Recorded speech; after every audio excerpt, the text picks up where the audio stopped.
Howdy guys! Welcome back to the Stick Figure Historian English Civil War series. The bloodshed that comes with any war is terrible. So terrible that even the hardest heart who cries for it in the beginning may be melted instead to beg for peace. So it was in London, this August of 1643. Anti-war protests were erupting everywhere. Wrong year, wrong campaign, guys. Let's change that, please. What the? No, I said 1643. Ugh, never mind. Anti-war protests were erupting everywhere, particularly among the women, whose husbands, fathers, and brothers were falling by the score from day to day as the conflict went on. Many of those men left behind, particularly the ones that handled the pen better than the sword, wrote pamphlets against the war. The general cry was for compromise. Maybe the king wasn't so bad after all. And what did Parliament do to address the upheaval and discontent of their newly found dominions? Did they offer that freedom of speech which they so cherished for themselves under the sacred name of Parliament privilege? Did they respect the will of those people which they claimed to represent? Indeed not. It seemed England had but traded tyrant for tyrants. They fired into the mobs, arrested both men and women who dared speak differently, and sometimes even beat them. And, of course, all anti-war writings were censored.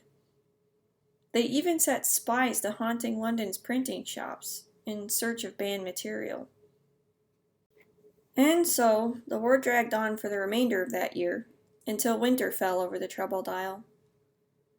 Charles was hunkered down in Oxford, suffering from one of his old chronic ills, lack of money, and to remedy it, he turned again to his old, useless medicine, Parliament.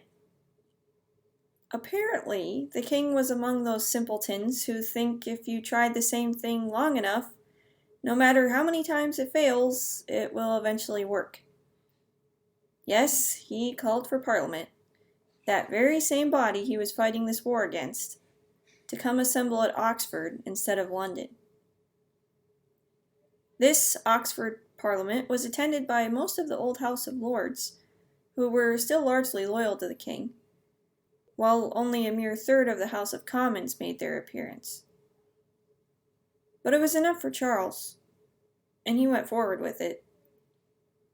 It will come as no surprise when I tell you he went forward to nowhere. The thing fell apart at the seams nearly as soon as it had begun. When many of the members learned of the alliance that the king had made with the Irish Catholics, they became suddenly very squeamish and dropped out. Others seemed to have come with the sole intentions of making peace, something Charles was not interested in at the moment. Beyond this, we don't really know much of what actually happened at this makeshift parliament. Their records were destroyed when Royalist Oxford met its end 3 years later. And yes, I must tell you here, the king was destined to lose this war. But the gist of the matter is, the whole thing fell flat. A mongrel, the king came to call it. Hence, it's known by 2 names to us. The Oxford Parliament, or the mongrel Parliament. While Charles was managing his mongrel, the Roundheads were putting the final touches on a scheme of their own. Just up north across the River Tweed, there were countless armies of fierce fighting Scots, lying all but dormant and aloof through this whole conflict.